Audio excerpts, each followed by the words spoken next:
Do you think that is helpful? And do you think there should also be some soul searching on the Republican side who need to analyze why they would nominate a convicted felon who ran on lies, threats of retribution, and concepts of a plan?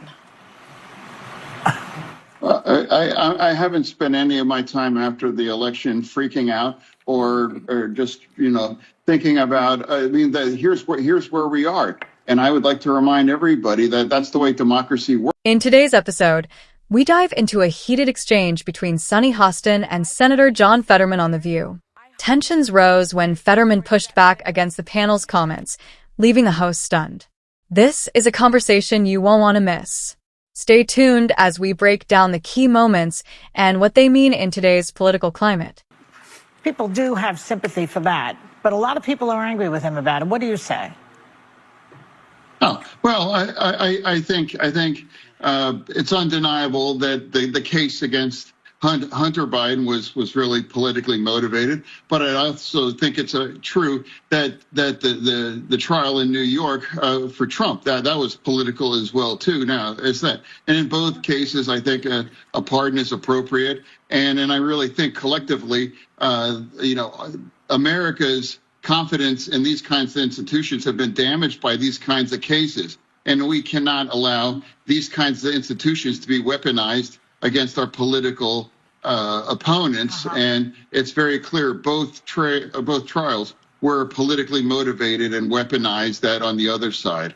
They'll say that about the J6 people too, though, right? That's what they're going to say on the other side. That is weaponized also. I'm not referring to that. I'm talking about the New York trial, and now the Democrats on our side there were some that were gleeful, calling it like now he's a convicted felon and those things, and now for our party we were talking about criminal justice, and we're now talking about second chances, and now all of a sudden now you're like, well, he's a convicted felon and all these things.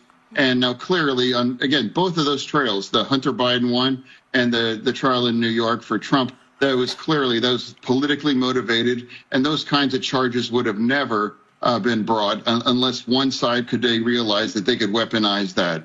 Senator, since Trump's win, there's been a lot of soul searching on the Democratic side, people needing answers on what went wrong. Do you think that is helpful? And do you think there should also be some soul searching on the Republican side who need to analyze why they would nominate a convicted felon who ran on lies, threats of retribution, and concepts of a plan?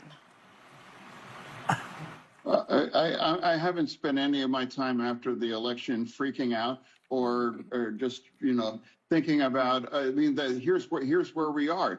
And I would like to remind everybody that that's the way democracy. Fetterman's take on politically motivated trials. John Fetterman delivered a sharp critique of the increasing trend of politically driven trials, citing the cases of Hunter Biden and Donald Trump as prime examples. He argued that these trials are less about justice and more about advancing partisan agendas, a practice he warned could erode public trust in America's democratic institutions.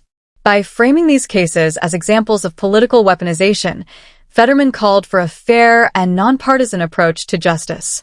He urged both Democrats and Republicans to rethink their strategies, emphasizing the importance of restoring integrity to the political process rather than supporting polarizing figures.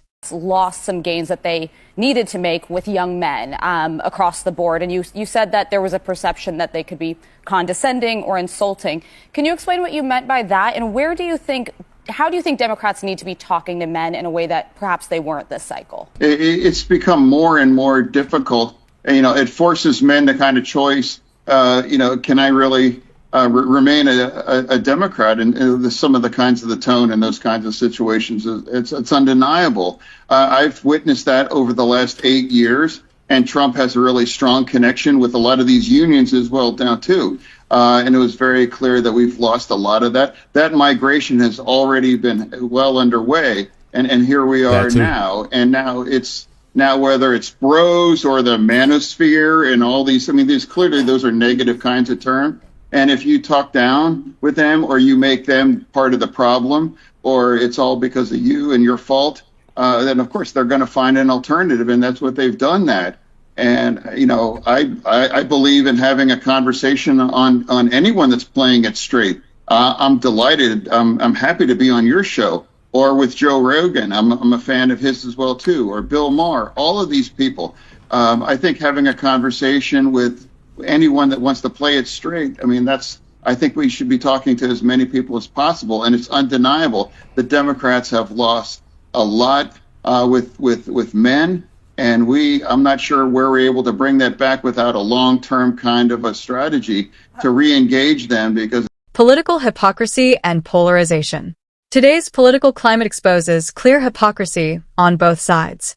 Democrats aggressively pursue legal action against Donald Trump while advocating leniency for Hunter Biden, revealing a double standard that weakens their calls for justice. Meanwhile, Republicans continue to rally behind Trump despite his legal troubles, showing a preference for political loyalty over principles. This growing polarization has left many Americans disillusioned, frustrated with a system that prioritizes partisan agendas over the country's well-being. Figures like RFK Jr. and Trump are seen as disruptors, offering hope for those seeking change. At its core, this perspective champions freedom of speech, individual liberties, and a healthy skepticism of mainstream media narratives. The role of media in division. The commentary also criticizes the media's role in fueling division rather than encouraging meaningful dialogue. Outlets often rely on sensationalism and partisan rhetoric, deepening societal divides. The video urges viewers to question the narratives they are fed and to resist falling into partisan echo chambers. It calls for a return to principle-driven politics and a media landscape that informs rather than inflames, helping to rebuild trust in both journalism and democracy. Of all of that, Senator, what worries you the most? Well, I mean, Nothing really worries me. Exactly. Because right now nothing has really happened yet. I mean, Trump now is 6 weeks out before he's even going to be inaugurated. But America signed up for this. It's undeniable. He won the popular vote, and he ran the table, including my state as well, too. This is what America decided. So this is definitely going to go in a direction that a lot of Democrats aren't going to agree with that, but I'm going to be a part of that conversation. And there's going to be plenty of people that are going to freak out, or they're going to have these kinds of extreme reactions. But I won't be one of them. But I'm going to react, and I'm going to be very selective on picking my own fights on that. And I just have to, I think two things are. A call for balanced discourse. The transcript reflects skepticism toward the hosts of The View, challenging their positions on key political and social issues. It also highlights concerns over mandates and government control, instead advocating for personal freedom and choice.